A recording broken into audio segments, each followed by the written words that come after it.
Welcome to ACC Nation, featuring sports news and special guest interviews. Here's Will Ojanen and Jim Quist.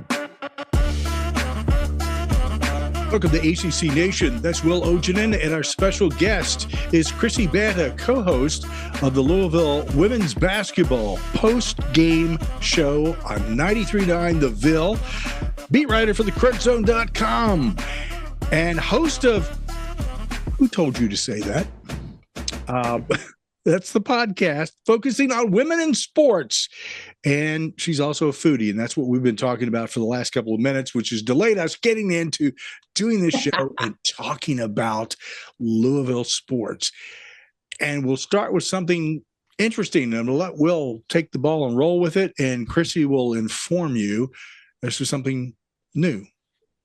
Yes. So again, good to have you on, Chrissy. We're very excited to talk to you tonight.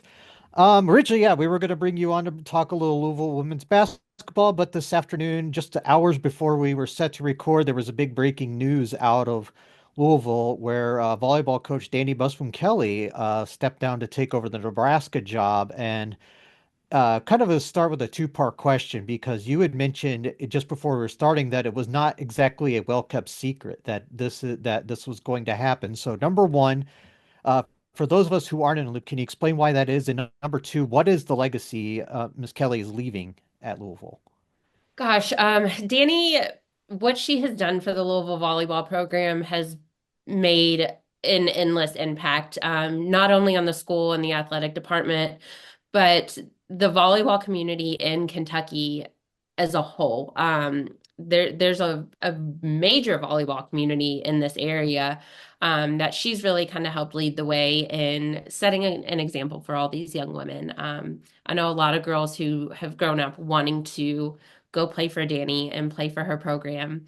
And when we say that it was not a very well-kept secret, what I mean by that is she actually had I don't know if I would call it a clause, but part of her contract at U of L stated that she could leave for her undergrad alma mater at no penalty or no buyout, so to speak. And so when word kind of started spreading that Nebraska's coach was going to retire this year, which was kind of on the fence, he did recently get an extension. So people weren't entirely sure if it was going to be this soon, but they knew that it was coming down the road. Everybody kind of knew Danny was next in line for the Nebraska position. So it wasn't a complete shock that Danny was taking this job. And just before we hopped on here, I did see some clarification. You know, the narrative's already kind of out there that people want to say that Danny didn't have loyalty to Louisville, and that's just not true at all. That's not the case at all. The announcements came out simultaneously to avoid any speculation and any, guessing of who was going to take the Nebraska job, because it has happened in the past where Danny's been considered for other jobs, and there's been a lot of talk and a lot of whispers. So I think that they all work together to kind of release these announcements at the same time to avoid any of that talk. I guess the immediate naming of Dan Meskey to the volleyball coach, it feels like to some extent that they must have known that this was happening anyways. Yeah. Like I said, Danny's always been in line for this Nebraska position. We knew that she was going to step into that role when it became available again. Dan has been here at Louisville right alongside Danny for quite some time. He's also been at both national championship appearances for Louisville. He's a great coach. He does really well in his position. He's built a great reputation amongst the fan base, with the school, with the players. So I think he's filling big shoes, but he's going to do an excellent job at filling those shoes.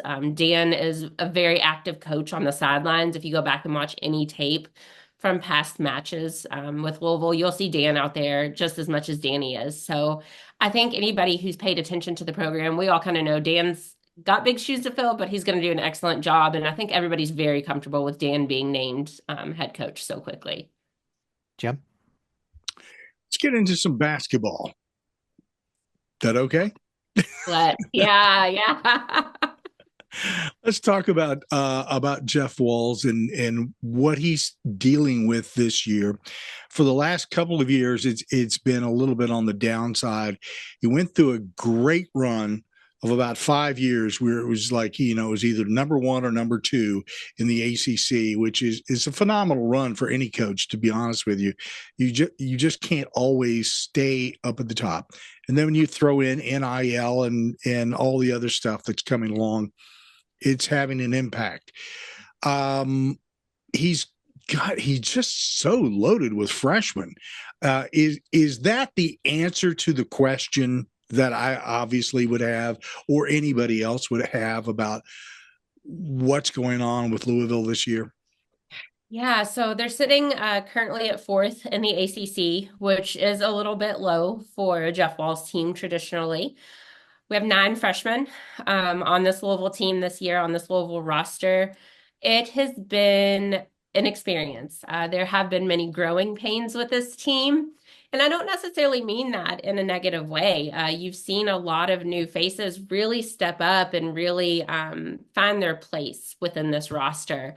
And players like Jalea Williams, who have really come in and just made a name for herself and really let people know, hey, I'm here.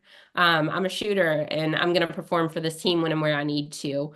So, are they performing as well as they have historically? No. I do think some of that can be attributed to the fact that it is such a young team. But I also think some of that can be attributed to the veteran core on this team. And this is a conversation we've had locally.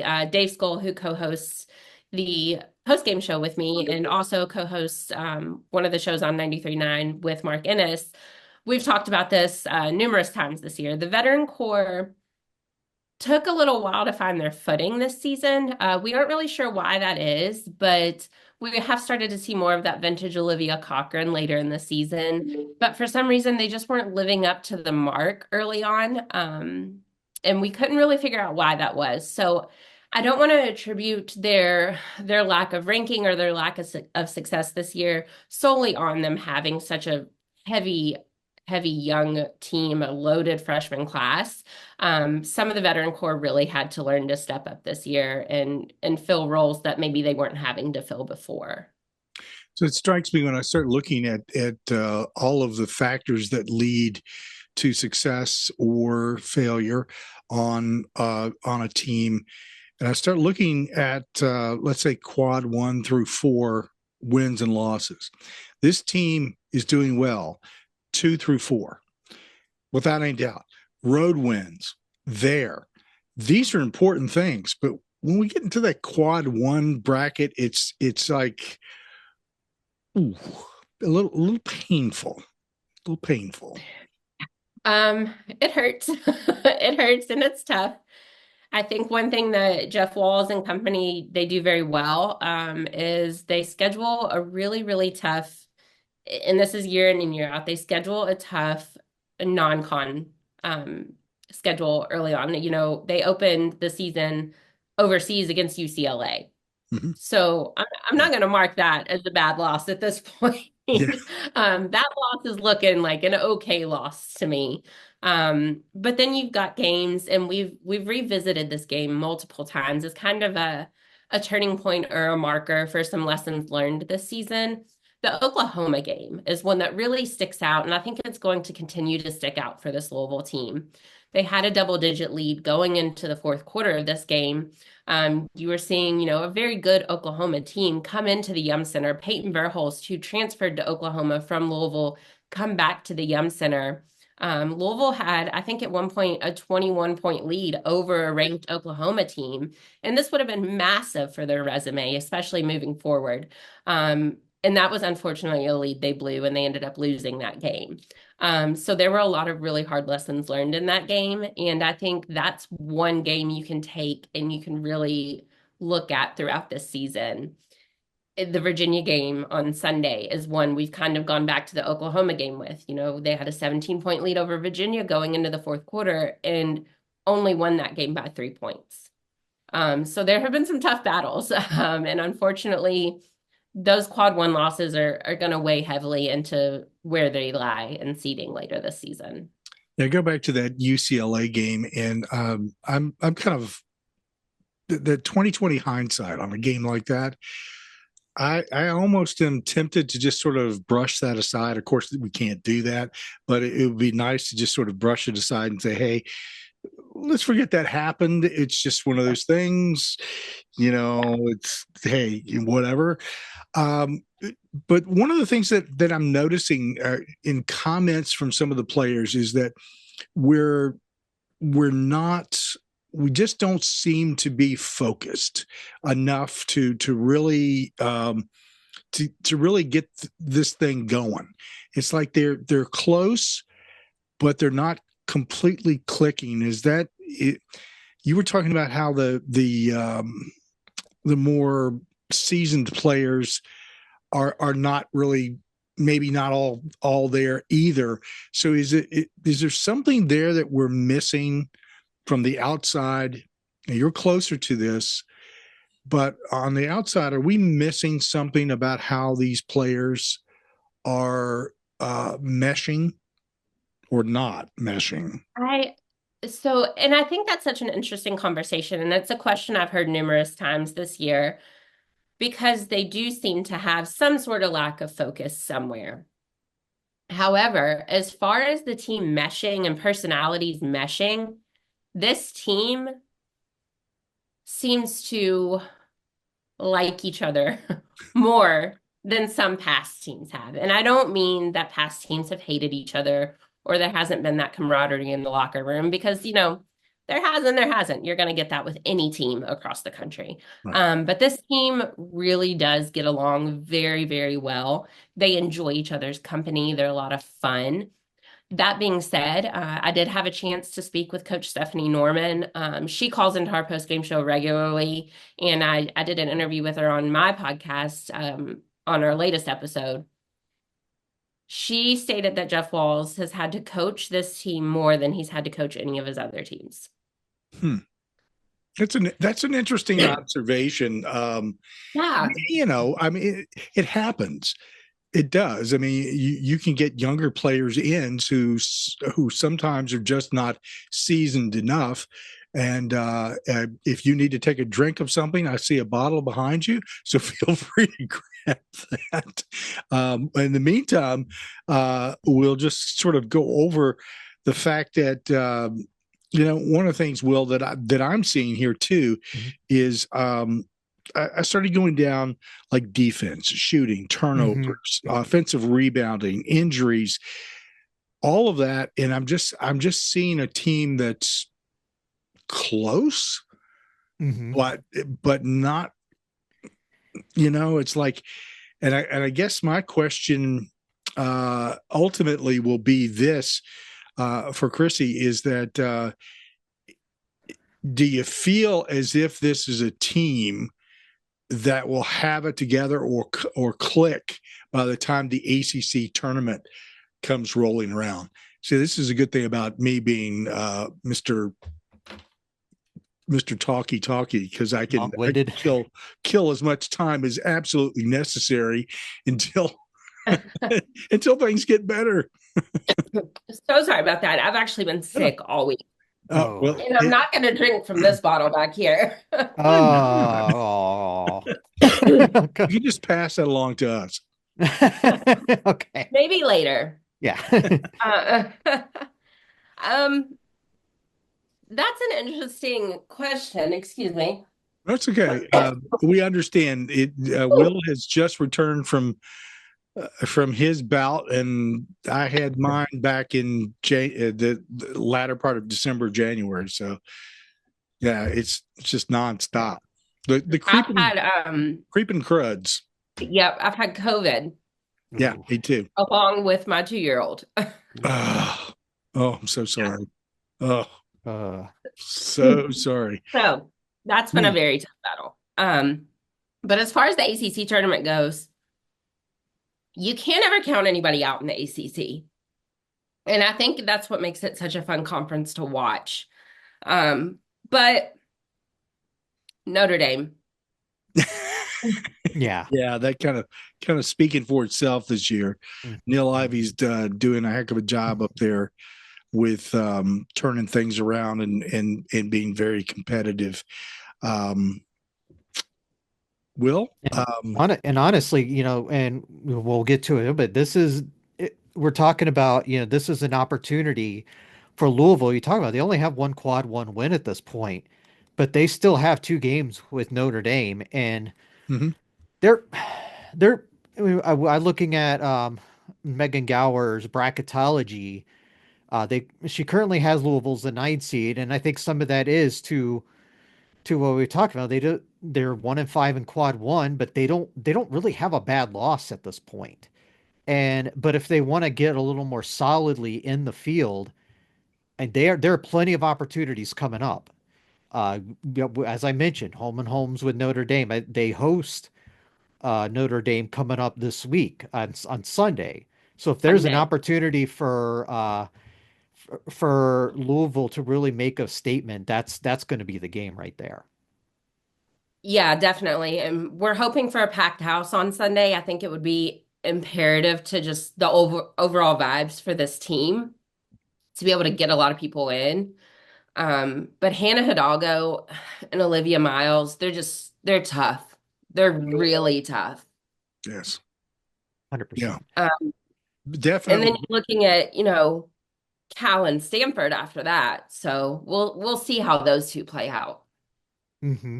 I was kind of looking at the addition of when we were talking earlier about how my perspective of adding Stanford and Cal and SMU, and I looked at Stanford from the standpoint of what they were bringing to the show for women's basketball. Of course, that's not playing out this season.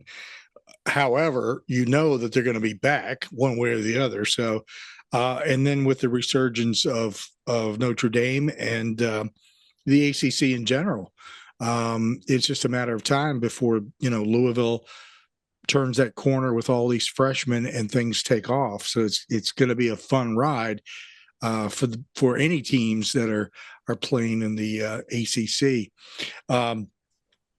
For those of you who are listening, I will just say this. I want to interject this.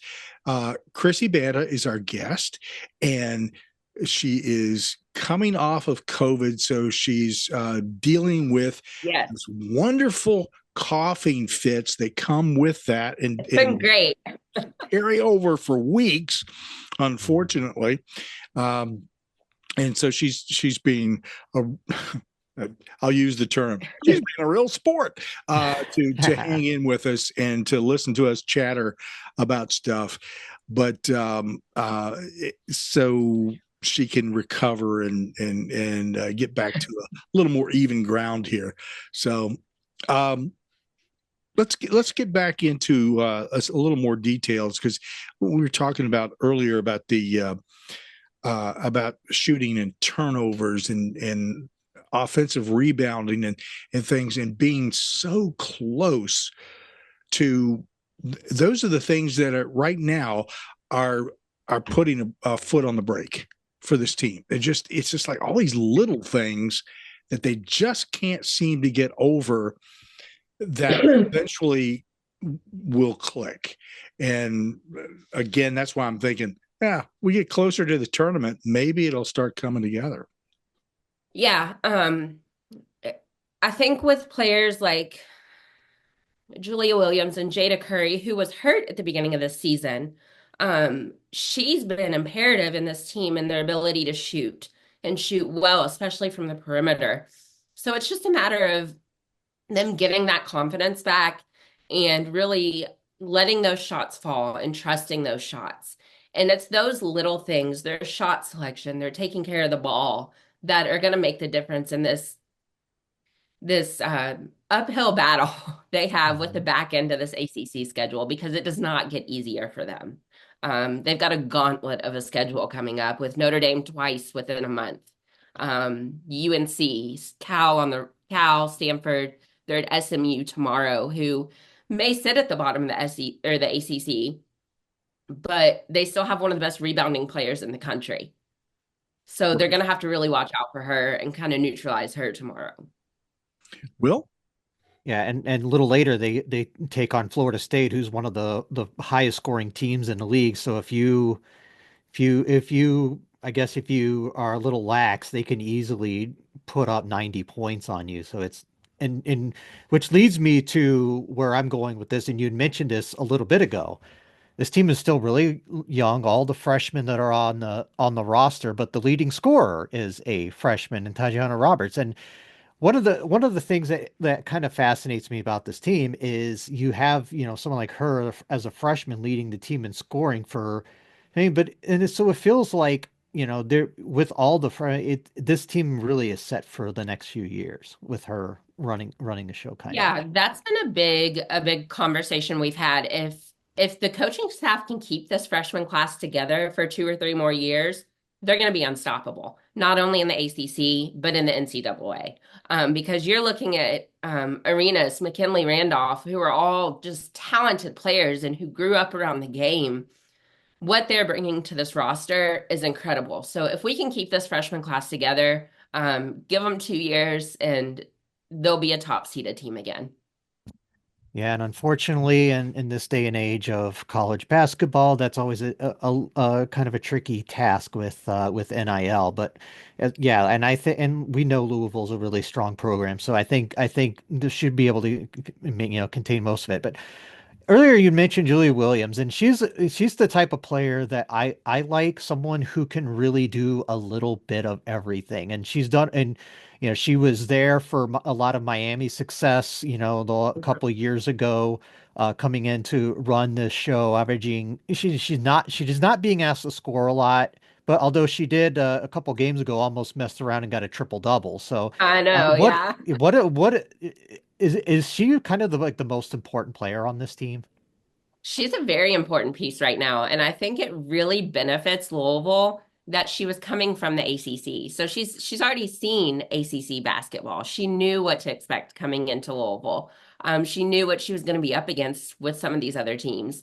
So I think she is one of the most important pieces on this roster for sure. Yeah, I don't think there's any doubt about that. Jim? Hey, just want to remind everybody that if you want to check out a podcast that focuses on women's sports, make sure that you join Chrissy on the podcast Who Told You to Say That. And you can also listen to her in Louisville on 93.9 The Ville, because she is there and talking sports and also co-hosting the Louisville women's basketball post-game show on The Ville. Lots of stuff there that we've talked about basketball, and I always I'm the guy who always takes things off the tracks and runs off the road. We don't have guardrails with me. So we're going to talk food a little bit. Ooh, I like it. Yeah. Okay. So you have a reputation, and you fix cookies, pies, and all kinds of other good stuff. Mm-hmm. And you have a background of being, this is not just like me going down and tinkering around like, oh, let's throw some flour in here just for the heck of it. No, this is a little more focused and trained on your part. And tell me some of the, like, what are your favorite things to make from the standpoint of desserts or baking in general? And then we're going to get into the food items that you really look for, or the restaurants that you really like to go to. Okay. Baking. Ooh. So much. That one's hard. Cookies are a fun one, especially now that I have a toddler. She really likes to get in there. Yeah. And kind of mess with that. Pie. I enjoy that. And I've also gotten back into bread baking lately. Yeah. Can't go wrong with bread ever. Carbs. Can't go wrong with carbs. Yeah. What type of pies do you like to make? You have a specific type of, you go fruit? Pumpkin. Oh. Pumpkin. Oh, my new best friend. Pumpkin. And I really like a good bourbon pecan. Oh man. You definitely, hey, I as I've told you, I have a sister-in-law in Louisville, so when Yeah, yeah. I come rolling through, I'm stopping by the Ville, and going to be looking for that slice. Is that a hint? Yes, it is a hint. A not so subtle one. Not so subtle. No. You Um, you send me the dates and you can drop by the podcast or the radio station. We'll make sure we get you some pie. I'll swap you out some good bourbon. How about that? All right. Although we've got plenty of that around here. Well, I know that, but But what do you have? Uh-oh. well, I had a conversation with Mike Barber earlier in an earlier episode, and he was talking about he likes Michter's. So he likes the sour mash. Can't remember something it's they don't do they do the barrel differently. And it's around 300 plus per bottle. So, something good. That work? I could get behind that. Yeah, I thought so. Get behind that, yeah.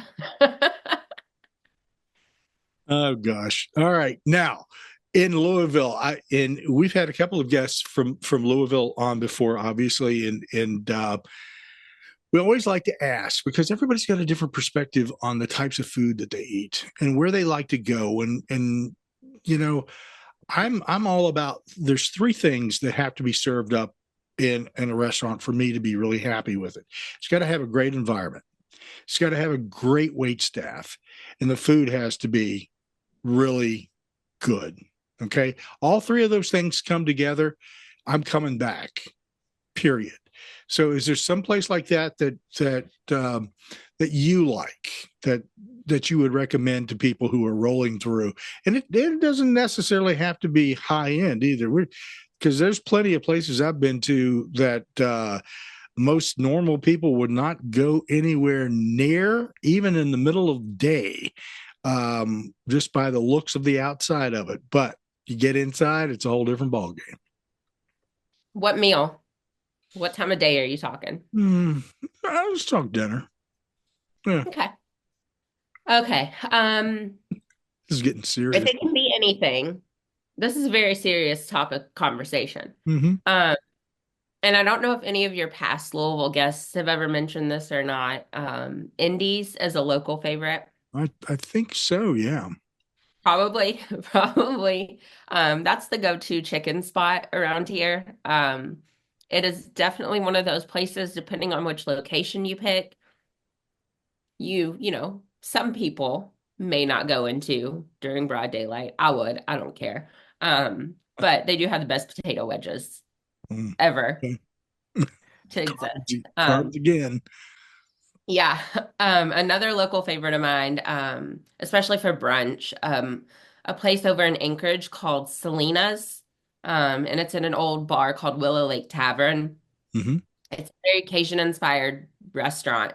So they have, the beignets and things that they have the gumbo at lunch. Very, very good. That's one of my favorite brunch spots. So that's definitely somewhere I would suggest stopping in. And I always like to separate like pizza out as its own category because I think it should be. I think I have right now two favorite pizza spots. Yeah, two. I'll give it two. Okay. Dioreo's definitely is one of my longtime favorites, and matzo pie. Matzo pie. I've heard of Dioreo's, but matzo pie, no, I have not. I don't know. I'm Matzo thinking about. pie, I'm sorry. Go ahead. they do more craft style pizza, Okay. the stone fired style pizzas, and they actually have like a little pop-up place over at 1020 Brewery in Butchertown, downtown. So kind of near our soccer stadium. Okay. Yeah, I got you. Okay. I have a pretty good idea where that is. So it'll be easy to find. without any doubt. Yeah. Should be easy to find. And Diorio, they opened a new location in Prospect, and they're actually serving breakfast on the weekends now. That's a new thing as of this past weekend. Wow. Okay. So I haven't tried their breakfast yet. I've looked at the menu. But that's one of my longtime favorite places to go for pizza. Wings, that's there's so many different categories you could break this into. Because even with wings, you can break that down into, okay, are you talking about traditional wings or are you talking about smoked wings?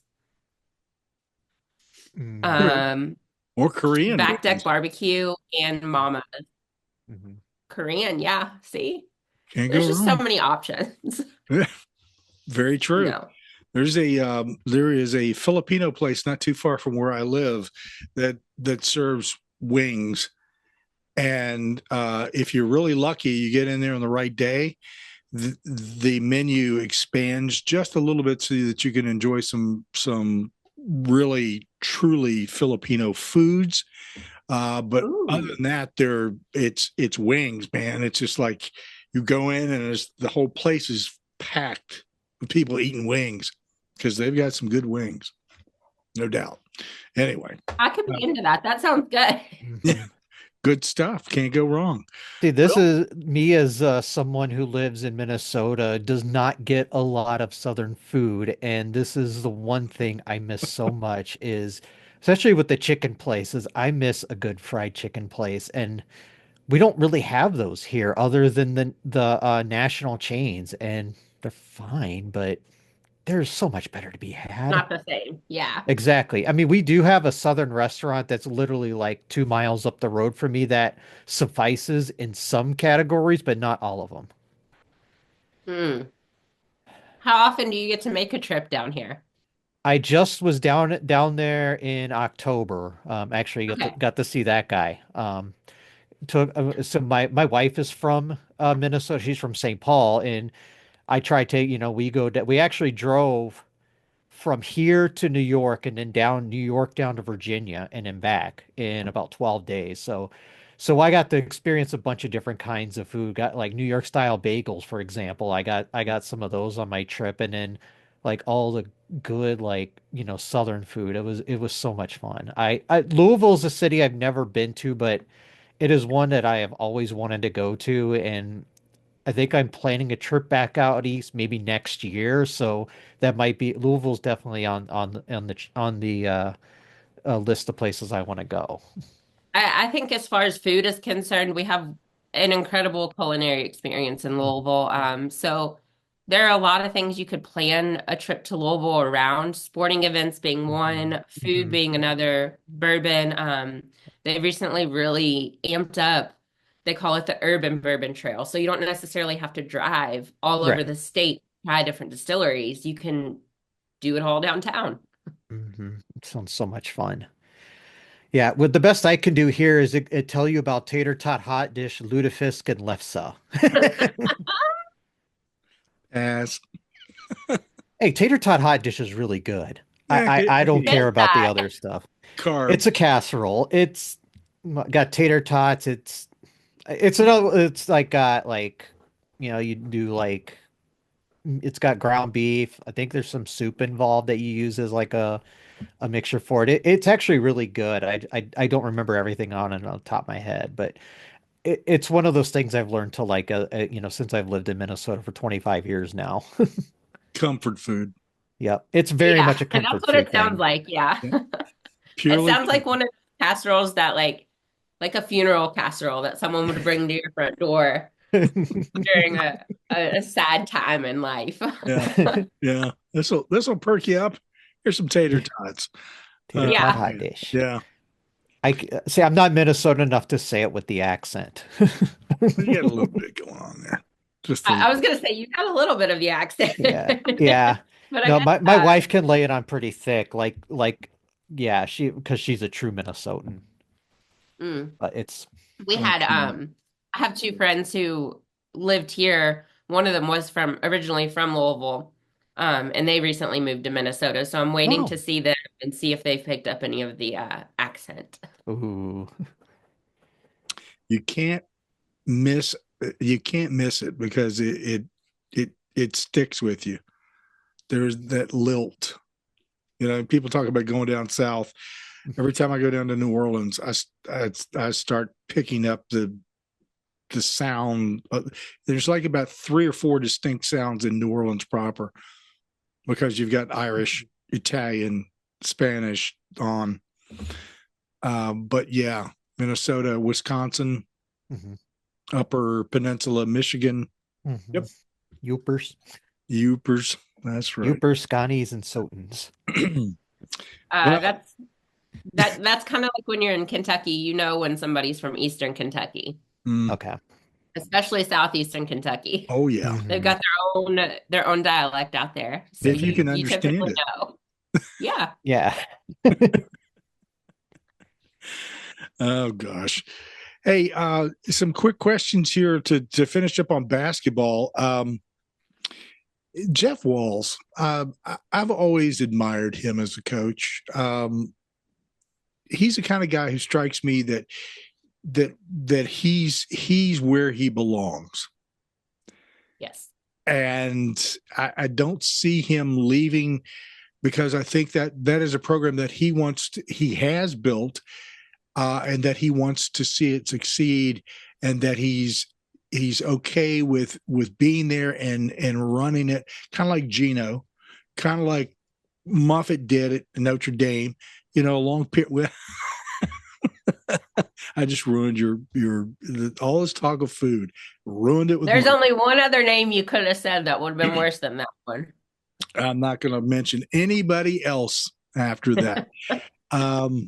Anyway, that concept, okay, the concept of being someplace and making it a long-term sort of thing, is that the way that most people view Jeff's tenure there, and that he's for the long run?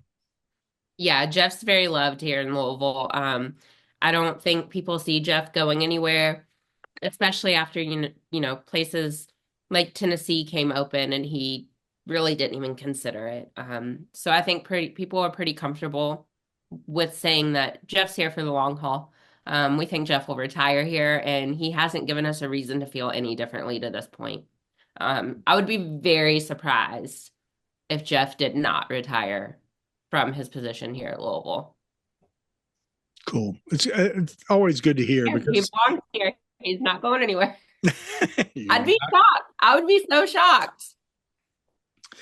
I'd be so shocked. Out of the city limits. So, yeah, with today's environment, with people just up and departing, Larinaga, etc.,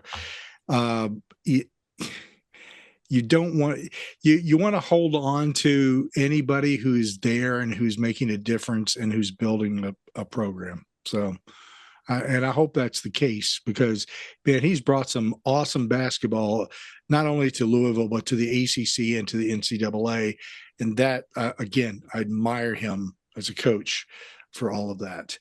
Will, do you have any final questions for our wonderful guest, who's surviving off of water and mouth lozenges of some sort? Yeah, barely.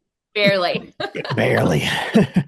All right. So there was one player I had not touched on with you yet that I did want to bring up before we ended it, and that's Olivia Cochran, someone who has put in 5 years into this program. And it seems like she's probably, in terms of leaders of this team, it feels like Olivia's one of them. Yeah. Olivia has been amazing to have at Louisville for the last 5 years. She's definitely one we wanted to hold on to for a 5th year. I think the leadership and the grit she brings to this Louisville roster, and the Louisville rosters that she's been on the past 4 years, has just been, you can't replace her. She's one you can't replace. Between her personality, her style of play, and just who she is as a person. She's so kind and so down to earth, and she's welcomed everybody on the roster, whether they be, a grad transfer or a freshman. she's been great for this team and she's been great for the program. She's one that I think we'll look back on.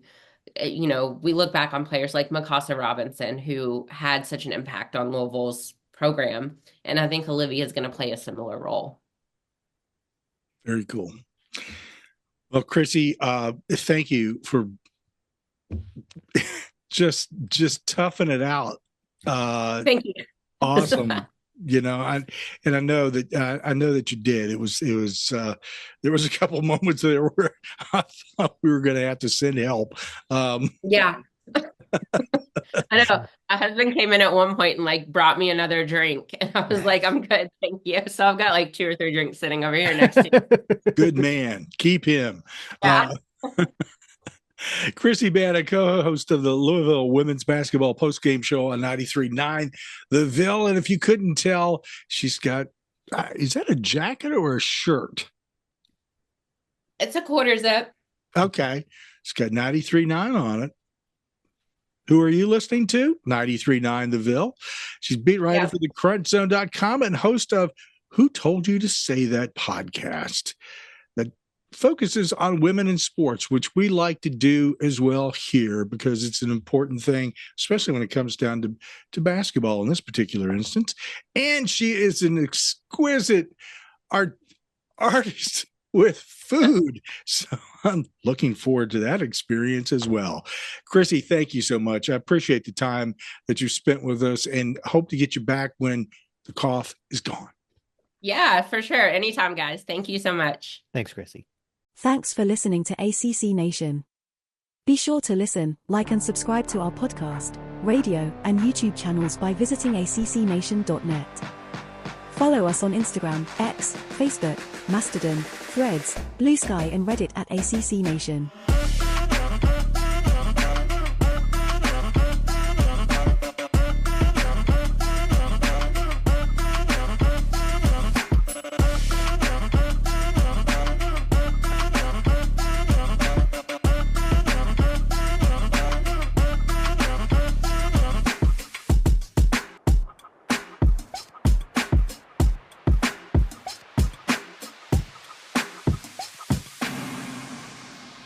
ACC Nation.